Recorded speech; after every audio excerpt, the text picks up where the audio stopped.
I had a, since we've been like 05 or 06, something like that. I had we had a 5-6-year-old kid, and I got a $6,000 check in the mail, which was my portion of my advance at that point, which was a ton of money, just a ton of money. And the idea that somebody would give you that to write was like shocking to me.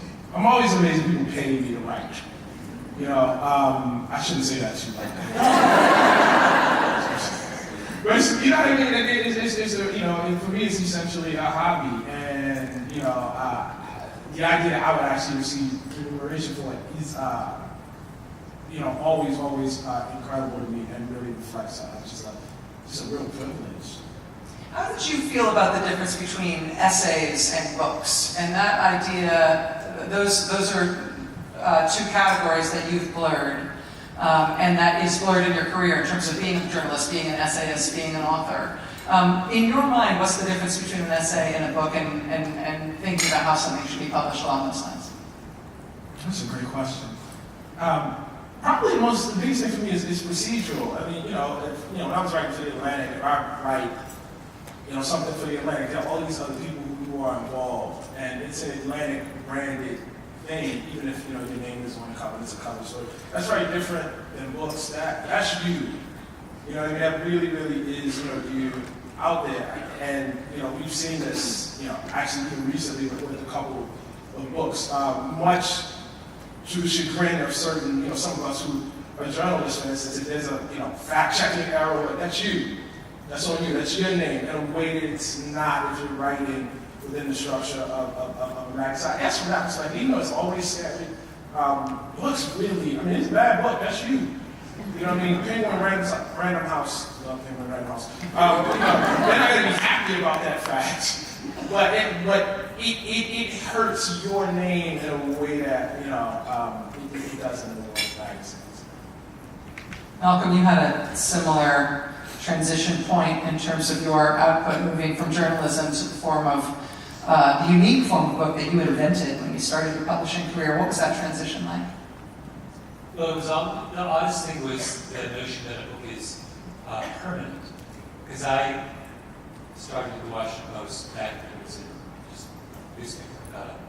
And by 10 o'clock, anything that appeared in the paper that morning was over. I mean, no one would ever read it again. And then it was the New Yorker, and you would only ever read it again if you were sort of sitting in a dentist's office. So it's like you read something, and then like people would react to it in the moment, and then you were home free if you were wrong.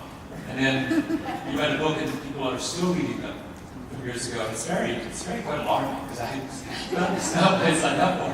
I have a little bit of a similar. I mean, for me, I mentioned, you know, I write thousands of words a day for this dumb TV show that I do, and that's fine. But I don't have any writer's block at all when it comes to writing for my voice, because I feel like if I write something wrong, by the time I spit it out, I can correct it. There's a little wiggle room. Whereas when you are committing to the page, particularly committing to the bound page, you're chiseling it into your reputation for life. And there's no way to fix it in your enunciation or an ad-lib. In a way that makes it much harder to commit, for me, and much harder to start.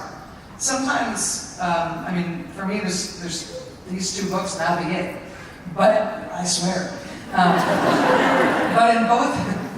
But in both cases, I felt like the book was basically had boiled inside me to the point where it had curdled and was killing me before I was finally willing to get up, to put it down, because of that sort of fear of commitment of making it a permanent record. Any of you struggle with writer's block, or am I the only one? I don't really. I think for us maybe it's a little different because we're doing more books. You know, we're expected to. I'm expected to have a book a year. I feel like I don't. Maybe I should worry about it being permanent now. I never worried about that before. For me, I mean, I love my readers. I value them, but I never think about them when I'm writing because I only want to write the story that I want to write. And I'm lucky that people want to read it, but I'm also very arrogant about it. So I don't feel precious. I'm working on my 20th book now. I started when I was 13.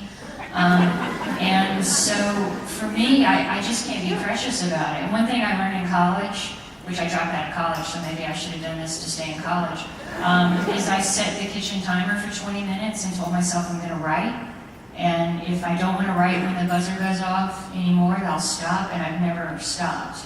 Because mostly I think writer's block is either you're not ready to do it or it's procrastination. Yeah, I mean, for about 8 years, I was on an accelerated schedule where I was writing 2 to 3 novels a year. And so it's true, you can't be too precious. Which isn't to say, like, I would get stuck, and it took me, you know, but then I just had to barrel through. But eventually what I realized was those moments when I was getting stuck, it was because the story had veered off in a direction that it shouldn't. And my unconscious was telling me, hey, take a moment, look at this, and think, do you really want to do this? Because you're going to go to a bad place if you do. And so that was my version of getting stuck. Now with comics, it's true, when a book is done, it's done. But up until that point, it goes to print, you can still tweak, you can still revise. With a comic, once your script is done and it is sent out to the artist, that's it. The artist draws the book, and because it's serialized, if you've been writing your first, second, third issue, and then by the 5th issue you realize you took a wrong turn somewhere, you're done. Like, the art is drawn, and you just have to live with it. And so it's also, writer's block takes on a whole different form in the visual medium. Yeah, I mean, I teach writing now, so I always tell my kids I don't think writer's block actually exists. I think what is hard is when you have a vision in your head of what you want to produce on the page, and when you sit down to write it, and there is this massive gulf in between the two. But I mean, maybe there are people who, you know, maybe some of my fellow panelists who just sit down and, you know, they're, you know, everything is spun gold, you know, right onto the screen. But for me, everything starts off terrible. Always. Always. That's just a general rule, and it'll have to be rewritten. That's always been true for me. The real writing actually happens in the editing. And it has to be terrible. And I think the hardest thing is to be okay with that. You know, like to sit down and, you know, in the moment be like, my God, this is awful. You know? But if you can't do that, I actually find that, you know, it actually really then becomes hard to write. Because you can always improve more. You can, you know, get down, you know, 5 or so pages, and you might find 2, you should, hopefully, find 2 sentences in there. Then you build off those 2 sentences become a paragraph, build off that, eventually get to a page, and, you know, eventually you got a book that you then have to rewrite. How about you, Malcolm? Well, I was lucky enough. I used to have writer's block, and then I got a job at the Washington Post, and you can't work for a newspaper and have writer's block. It doesn't work, and so you quickly learn how to write quickly and badly if necessary. And by the end, I was thinking of this. I can no longer do it, but you write so much so quickly that at the very end of my 10 years at the Washington Post, I remember covering some horrible event. And this is before we had computers. And I did the thing where you go there and then you just call it in from the phone. I'm marveling that was, I mean, I feel like a tennis player, you know, hitting backhands. I just dictated a 1,200-word article over the phone, making it up as I went along. And I can no longer do that, of course, but that's what practice is about, you know. Doesn't that make you want to try to do it again? Well, you know. Picking up on something, Karen, that you just said, I wonder if the success that you all have had and the followings that you all have found through your work has unexpectedly contributed to your thoughts about your future work or your feelings about the work that you're currently involved in. When you hear from people who have read something that you've written, people who are fans, people who tell you how your work has affected their life, does it ever root you out? Does it ever put you off your game? I ask, in my life, obviously where most people know me from TV, I often find that the way that my show or my presence on TV affects people is very out of keeping with how I think of my own work. And at least for a while, if something really gets to me and sinks into me, it makes me self-conscious about my daily work in a way that isn't necessarily constructive because I can see my audience. because I can, in my mind, think about how this is being received rather than how it's just how it's being presented. Does that ever happen to you guys? Well, when I first meet people in social situations, I'm always loath to tell them I'm a writer. And not because they have a great book idea, but because they always assume that, they look at me and they think I write like cat books or... Not that there's anything wrong with cat books. But they'll, yeah, my Facebook page is basically cats. But they'll say, oh, well, who are you published by? And I'll say HarperCollins, and oh, that's a real publisher. You know? So immediately I'm under the impression they don't really take me seriously as an adult human being. So that's why I don't tell people I'm a writer. But I think interacting with fans, I kind of have to block it out because they all have ideas about what the book should be and what should happen. I write series characters and what should happen, and I just can't listen to them because it's the reason they like the books is because they're surprised. And I think if I took their advice on writing, then the books wouldn't be very interesting. At least not to me, and that's all I care about, is I want to be interested in what you're writing. Most of the you don't, the thing I always have to remind myself is you don't actually hear from a representative sample of your audience. You hear from the extroverts. And extroverts are a tiny fraction. The kind of person who is willing to go up to someone who they don't know and say, I like you or I don't like something that you wrote. It's not normal. They're a little tiny snippet of humanity. They're the people who wrote letters to the editor, newspapers, or people who write comments on web pages. They're specific. But you book tour and people line up to talk to you and you hear 400 comments in a row over a course of an hour as people shake your hand and want you to sign their book. Does it warm into your mind at all when that happens? I mean, I try to swing it out. I think Karen's point about selfishness is so key. Let me flip this. As a reader, I don't want writers writing what they think I want to, read. So people do have comments, but I don't know. It's like Ryan Coogler shouldn't ask me what he should ask. You should ask me, how such and such shit, and I'm there to, sort of be in his presence. And I feel like, same way about any artist. And my sense is that if you start, and I could be wrong, my sense is if you in any way start writing by committee, the committee even being the people who love your work the most, you're probably done. Because even if they don't know it, what they're coming to is for you. Even if they wish it would go some other way. It's so true. I mean, the thing is also, as like a woman working in the comic book industry, a lot of the comments are really gendered, but then as a woman of color, they also get racialized.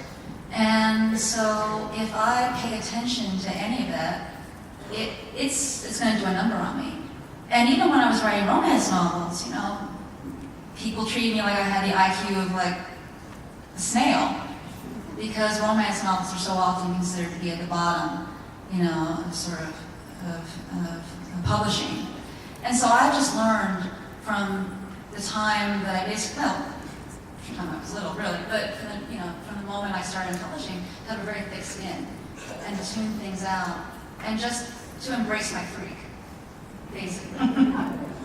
Yeah, I mean, Margie's point about comics, it is incredibly intense, and especially for women. And I mean, it's ridiculous, and for people of color. I was like in this summit once. That's why you can't listen. I was in this summit at Marvel once, and they asked everybody in the room who had got a death threat to raise their hand. Yeah, it was like 3/4 of the room. And it wasn't me. It wasn't me, and so folks with you absolutely cannot. You know what I mean? You really can't. My favorite recent comment was I was in Houston, and a woman pulls up in like a pretty fancy Mercedes, and she has that in like a Chanel suit with the hair done perfectly. And she comes marching in, she spots me, and she says, I love your work, and I disagree with absolutely everything you said.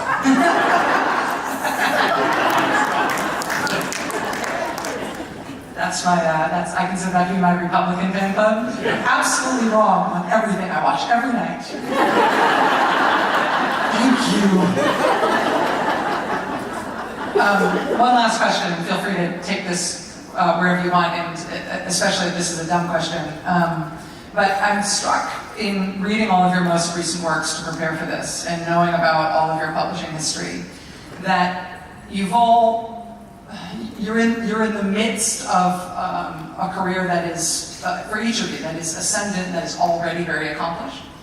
And I wonder if, to a certain extent, your publishing career is additive. Is there stuff that you took out of those 5 pages that you wrote, where you only took 2 sentences out of it and turned it into a paragraph and then built on it, as Tallahassee was saying? Or are there things that you thought, as Marjorie, you were saying, that would be a wrong turn in a plot, and you initially wrote, and then you came to your senses and realized you couldn't go there? Do those things die then and there, or did those things surface for you in the first place because they ought to be written, because they ought to be written in some other book, because they ought to be the basis of some other plot? Are you building on your previous work in your current work and in your future?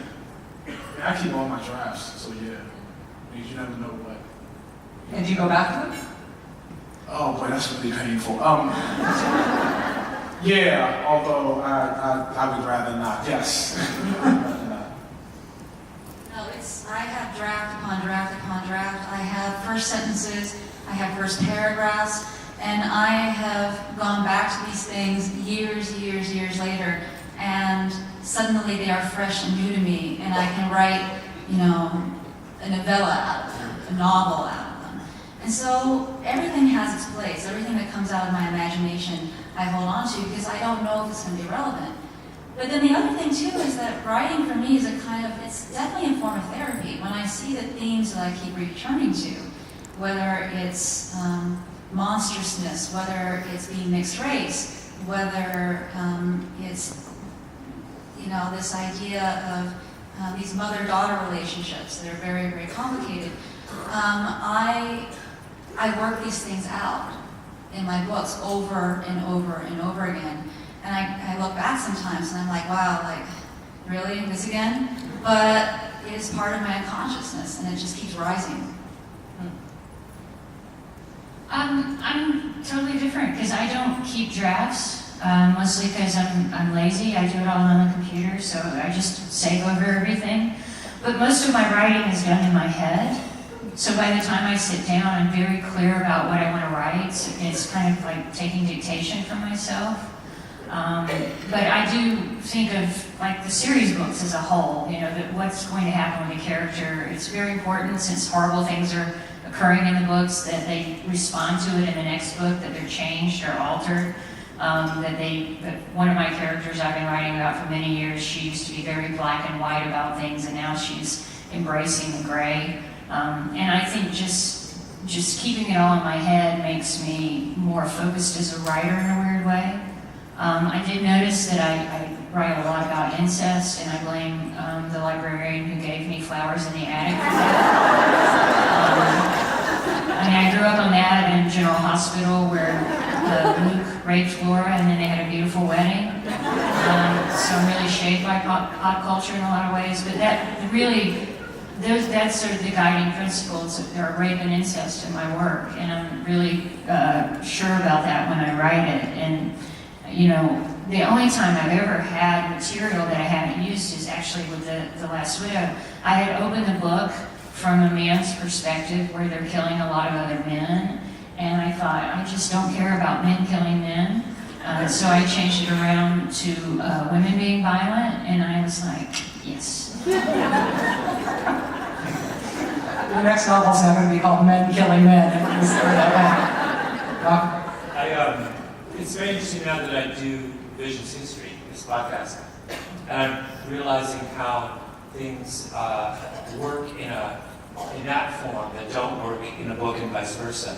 And I'm finding all kinds of things that I'll not use something in a book, and I'll realize it's perfect for. So to give you an example, one of my episodes this season I'm